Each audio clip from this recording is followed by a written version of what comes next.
Good morning, and a warm welcome to your show, Sunny Mornings San Francisco. I'm your host, Melissa, and it's Tuesday, December 23rd. You'll be interested to know, 78 years ago, today in 1947, a team at Bell Telephone Laboratories developed the first practical transistor, a small solid-state device that could amplify and switch electrical signals and replace fragile vacuum tubes. That breakthrough sparked a revolution in electronics, enabling smaller, faster, and more reliable devices, from radios to computers, and laying the foundation for today's digital world. So now you know. And now, it's time for the Surf Report. Tuesday at Ocean Beach. This morning, it's looking fair with waves at 4 to 5 feet.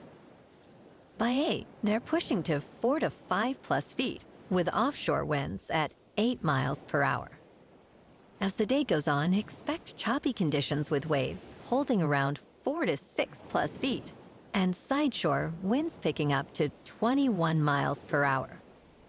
The afternoon brings 4 to 7 feet, waves with sideshore winds around 20 miles per hour. Best time to ride is at 7 a.m. with a 4-foot incoming low tide when the west-northwest swell is 4 feet at 13 seconds and the sideshore wind is 6 miles per hour. The first low tide on Tuesday will be 3.5 feet at 6:45 a.m., followed by a 5.5-foot high tide just after 12:30. The nearshore buoy in San Francisco Bar reads 56 degrees for the water temperature. Expect challenging conditions with waves ranging from 6 to 9 feet on Wednesday, as choppy surf prevails and winds blow from the west-southwest at up to 15 miles per hour. Thursday sees the swell increase to 8 to 12 feet, but strong south winds at 32 miles per hour keep conditions choppy. Friday remains in the 8 to 12-foot range, with winds easing slightly, offering fair conditions later in the day. This morning, light rain is likely, and it feels like 56 degrees, with 10 mile per hour wind. The sunset will take place at 4:55, and it will rise again tomorrow at 7:23. Looking ahead in the weather. Wednesday will be cloudy with rain and showers and thunderstorms likely before 4 p.m., then additional storms into the night with highs near 58 and a south wind near 8 to 29 miles per hour, gusting as high as 44.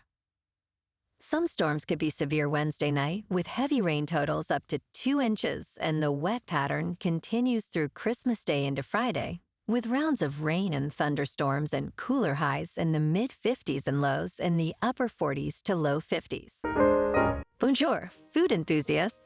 This podcast is brought to you by Versailles Cafe and Pastries in Encinitas. Nestled on El Camino Real South, just north of Encinitas Boulevard, this cafe is a haven for culinary delights. Indulge in their amazing Eggs Benedict or their gluten-free crepes. You can grab a panini for lunch or just breeze on through to get your morning coffee. They are open every day from 8 to 5. So stop on by and don't forget to tell them Sunny Morning sent you. In local news, if you were one of the thousands of people in San Francisco affected by the power outage, you might be entitled to a credit from Pacific Gas and Electric Company, known as the Storm Inconvenience Bill Credit. This credit is available for customers who experienced a power outage lasting 2 days or longer due to a storm or other major weather-related event. Residential customers will automatically receive a $200 bill credit, while businesses will receive a $2,000 credit. Customers do not need to file a claim, as credits will appear on bills as Customer Satisfaction Adjustment. PG&E acknowledges the disruption caused by the outage and is committed to providing meaningful support.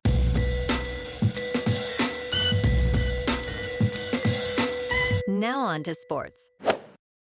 The Kansas City Chiefs will be moving from Missouri to a dome stadium in Kansas in 2031, as confirmed by Governor Laura Kelly and team owner Clark Hunt. The new stadium, projected to cost $3 billion, will be located in Wyandotte County, while the team headquarters will be in Olathe, Kansas.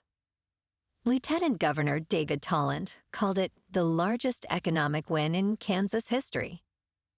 NFL Commissioner Roger Goodell emphasized that this public-private partnership will enhance the Chiefs' legacy and benefit the region. The Chiefs have played in Kansas City, Missouri since 1963, marking a significant shift in the NFL landscape.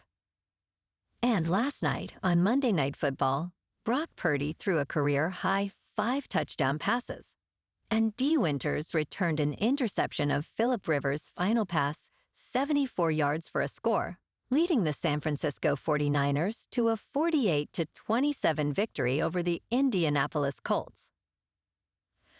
Purdy completed 25 of 34 passes for 295 yards with 1 interception. Christian McCaffrey rushed 21 times for 117 yards and caught 6 passes for 29 yards and 2 scores. The 49ers have won 5 straight games, staying in the chase for the NFC top seed. Rivers was 23 of 35 for 277 yards, 2 touchdowns, and 1 interception. In local sports, Steph Curry roared back from a rough first half to score 18 of his 26 points after intermission, while Jimmy Butler had 21 points, leading the Golden State Warriors to a decisive 120-97 win over the Orlando Magic on Monday night. Curry, playing on a tender left ankle, missed his initial 6 three-point attempts, starting 3 for 13 from the floor, before finally connecting from deep with 8 minutes and 20 seconds left in the third quarter. That shot sparked a 14-4 run for Golden State. Moses Moody scored 20 points, and Brandon Podziemski added 16 points, 5 assists, and 4 rebounds off the bench. Warriors coach Steve Kerr hopes to have center Al Horford back Thursday after a 7-game absence due to right sciatic nerve irritation. In top news, the Trump administration abruptly recalled nearly 30 career ambassadors at U.S. embassies around the world, according to multiple officials familiar with the matter, in a move that senior officials said aims to better align the State Department with the president's foreign policy agenda. Ambassadors were told to return to Washington, giving them until mid-January to vacate their posts. The mass recall, coupled with numerous top-level overseas posts already sitting empty, is without modern historic precedent. At least 13 U.S. ambassadors from Africa were recalled, including from Burundi and Nigeria, alongside several in Europe and Asia. Concerns arise about the safety and well-being of diplomatic personnel overseas without seasoned leadership. In business news, U.S. officials have banned new drones made in China, sparking outrage among pilots. The Federal Communications Commission prohibited all drones and critical components from major Chinese manufacturers DJI Technology and Autel Robotics, citing national security concerns. The ban does not affect existing models in stores or already purchased. Many American drone pilots are hoarding products, fearing the loss of their livelihoods, as DJI accounts for up to 90% of the market.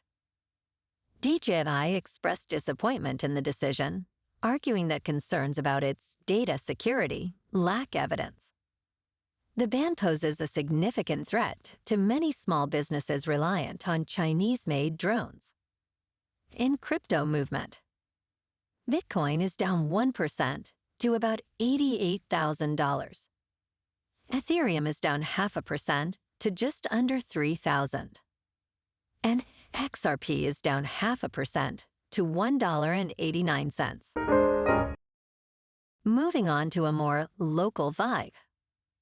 In our community spotlight on health and wellness, we are working with a national Pilates studio to bring you some free classes So listen up. Check out Club Pilates. With several locations in the San Diego area, Pilates presents a comprehensive wellness approach, cultivating strength, reducing tension, and elevating mental well-being. Scientific research affirms its benefits. So now you can check out Club Pilates for a free class. With locations in Encinitas, Solana Beach, Oceanside, La Jolla, and more. Just be sure to tell them Sunny Morning sent you by. And now, back to the show. Let's talk science. At 15 years old, Belgian researcher Laurent Simons earned a Doctor of Philosophy degree in quantum physics from the University of Antwerp. He aims to enhance human biology to build longer, healthier lives. His research focuses on Bose-Polarons in superfluids and supersolids. Simons has been recognized as the youngest doctoral recipient in Belgium, completing high school at 8, and a 3-year bachelor program in just 18 months. His thesis examines the behavior of impurities in supersolids, which supports unusual excitations. Simons plans to pursue a second doctorate in medical science with artificial intelligence, prioritizing rigorous clinical evidence. And in entertainment news, Steve Zahn believes Anaconda is the movie we need right now, emphasizing that it offers a refreshing dose of comedy in today's world. In a recent interview, he humorously dismissed claims that he was ever a serious contender for the role of Walter White in Breaking Bad, stating, "I think Cranston is lying." Zahn, along with Jack Black, Paul Rudd, and Fando Newton, portrays characters who risk everything to fulfill their childhood dream of making an Anaconda reboot. He describes the film as medicine for audiences, adding that it is both action-packed and laugh-out-loud funny. Anaconda opens in theaters on December 25th. Well, alrighty, folks. It's time for the quote of the day. And today, our quote comes from the American inventor and visionary, Thomas Edison. And he said, "Restlessness is discontent, and discontent is the first necessity of progress. Show me a thoroughly satisfied man, and I will show you a failure." And that's a wrap for this morning. You can check out our Instagram, YouTube, and TikTok for some captivating aerial videos with local news and the surf reports. Have an amazing day, my good friends. We'll see you tomorrow with another episode of Sunny Morning San Francisco.